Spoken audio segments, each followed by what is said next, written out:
Hey everyone, in this video we're going to go over how to trap and extend in the 1-3-1 zone defense, so stay tuned. It's holding him. That's a jump ball? You missed that one! Russ, he got whacked. Call a foul! Get up! How is that not a foul? Hey everyone, before we get started, if you like the content I put out here, please check out my Instagram account, @CoachRuss32, where I share coaching motivational and inspirational quotes, video clips on leadership and teamwork, and clarify rules for new and growing basketball coaches. I post new content every week. Go check it out and follow if you like it. I just want to give a quick shout out to Coach Robert. Coach, thank you for your kind words and support. It means so much to me to be able to give back to the basketball coaching community. I wish I could post videos all the time. I do my best, Robert. I hope you find this next video helpful. Thanks again for the follow and the comment. So like the title said, this video is on how to trap and extend the 1-3-1 zone defense. If you don't already know how to run the 1-3-1, check out my video number 29. The advantages of trapping and extending the 1-3-1 zone defense. First, if your team already knows the 1-3-1, knowing how to trap and extend the zone only adds more defensive pressure on your opponent. It's easy to call on or off at any time while you're running the 1-3-1 zone because it works off the existing defensive system, and it's easy to go from a 3/4 court press back into your half court 1-3-1 setup. There are some disadvantages to trapping and extending. First, if your team isn't disciplined, you could get into foul trouble really quick.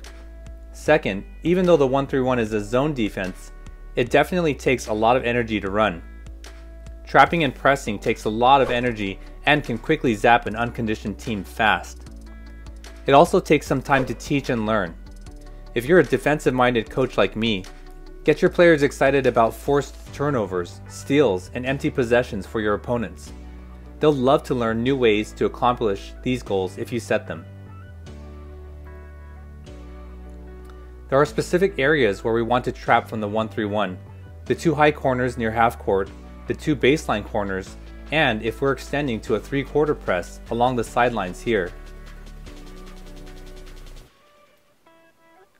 When defending in the front court, you will have to decide if you want to trap in the high corners, the low corners, or both.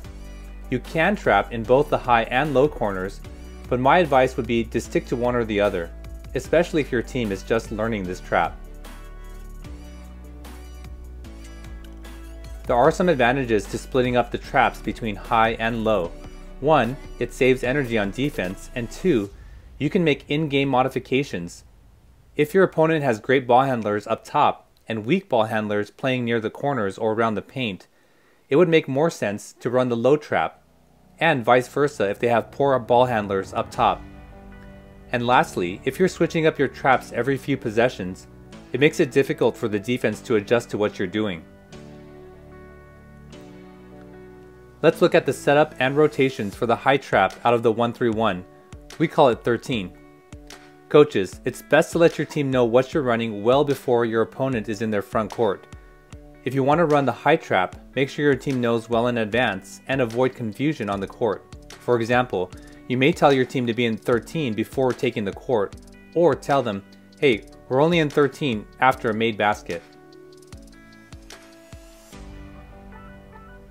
3 goals to set when running the high trap. 1. The chaser must force the ball to one side. 2.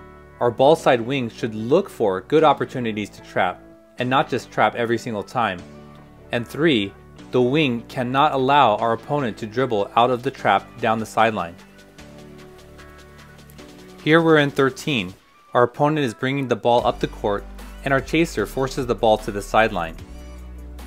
Once the ball is in the high trap corner, the wing player must make the decision to trap or not. Once our wing commits to the high trap, they cannot allow the opponent to dribble around them down the sideline. If our opponent does get around our wing defender, they'll have a 4-on-2 advantage on us. When our trapped opponent has picked up the dribble, our warrior will move to the corner and the opposite wing will move to the top of the key. We want to form this angled line or wall behind the trap. Here we're in 13, our opponent is bringing the ball up the court and our chaser forces the ball to the sideline. The most likely pass out of the high trap will be to the baseline corner.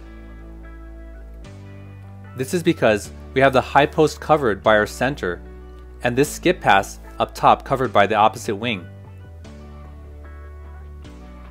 This cross-court pass will look open, but if we're trapping well with our hands up high, this pass can only be a slow, high-arcing pass, giving our center time and opportunity to steal or deflect this pass. Once our chaser and wing spring the high trap and our back wall is formed, the center is responsible for covering the high post down to the opposite corner. They can move back and forth in this area. A great skill to develop here would be to read the eyes and body language of the player with the ball and anticipate where they will likely pass. Now let's look at the opposite wing once our back wall is formed. The opposite wing is responsible for denying this guard-to-guard pass. The opposite wing must see their opponent and the ball in their peripheral vision. They cannot let their player get behind them for a pass. When we spring the high trap, our opponent will often send the opposite corner into the key or ball side low block. This is why we don't deny the pass to the corner. In fact, it's the only uncontested pass we will allow out of the high trap. Out of the high trap, the warrior must remember to defend the basket and allow the corner pass. Let's look at our rotations if there is a guard-to-guard pass out of the high trap. If our opposite wing can't deflect or steal this guard-to-guard pass, our ball side wing will deny dribble penetration down the middle and force to the sideline. It's important that our wing not allow our opponent to dribble around them along the sideline. If the opposite wing takes a good angle and cuts off the dribble along the sideline, our chaser needs to sprint across the court as soon as the ball is in the air. The other rotations happen when the ball is passed to the opposite guard from the high trap. Once the ball is in the air, our warrior moves across the key, our center towards the opposite elbow, our other wing moves toward the top of the key. Here you can see that if we make the correct rotations and trap on the opposite side from a guard-to-guard pass, we will reform our defensive wall behind the trap. You don't have to run both a high and low trap together. When the ball is passed out of our high trap into the ball side corner, our warrior must come out but not allow the baseline penetration, and our wing will drop down to trap the ball in the corner.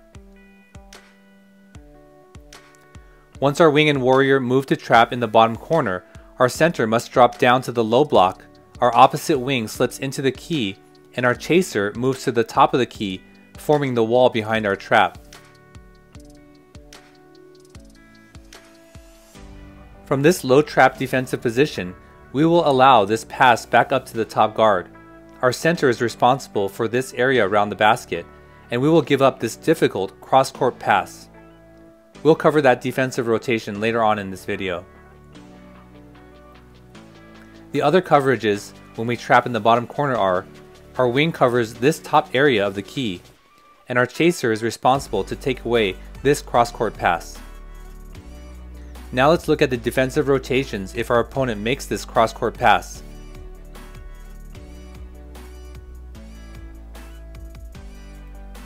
If the ball is passed out of our bottom trap to the opposite corner, the immediate responder is our opposite wing. Our warrior, who is typically one of our fastest defenders, must sprint across the court.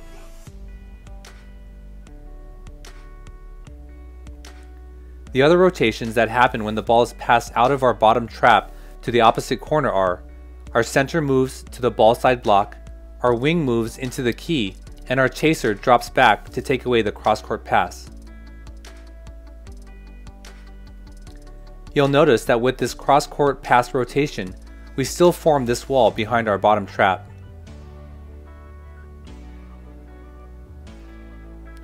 Now let's look at the extended or 3/4 court press. Keep in mind, the extended 1-3-1 is mostly to be able to spring the high trap more quickly and aggressively. It does leave you more vulnerable around the basket. I don't recommend trying to extend the 1-3-1 to a full court press. Extending the 1-3-1 from half court to 3/4 court looks like this. The goal is not to apply pressure in the backcourt. The goal is to be able to set the high trap as soon as the offense crosses into the front court or picks up the dribble in this area here. In the extended 1-3-1, our chaser can start forcing the ball toward the sideline starting in the backcourt. The same defensive rotations happen in the extended 1-3-1 high trap as in our half-court 1-3-1 high trap. One area of concern with extending your 1-3-1 is if your opponent places 2 players here, and if their guards can make this long pass. You'll be at a disadvantage and should call off your extended defense immediately. This problem is only magnified if you try to extend your 1-3-1 into a full court press. My advice is just don't do it. Hey everyone, thank you so much for watching my video. If you like this, leave a like. If you like the content, please subscribe. In this video, we covered how to trap and extend the 1-3-1 zone defense, position responsibilities, and some basic coverage rotations. This is a great defense to run for any youth and high school team.